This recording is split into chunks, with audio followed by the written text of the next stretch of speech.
subscribe to TechJoy and press the bell icon to receive some useful tech videos.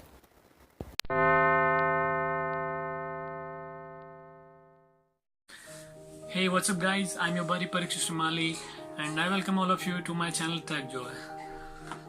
After a long time I am on the cam, and this time I am here because I just want to inform you that the video which you are going to see next is not made by me. Yes guys, actually nowadays I am very busy and I had captured some pictures and videos from Redmi Note5 Pro to review it, and I just copied it to my Xiaomi Redmi Pro. So I don't know how my device just make this story and created by itself the video. So guys, this video is not about review of its camera or anything else, but just I want to show you that how is the camera of Redmi Note5 Pro. So just check out by yourself, see step by step pictures and that optical image stabilizations and color reproductions and the bokeh mode.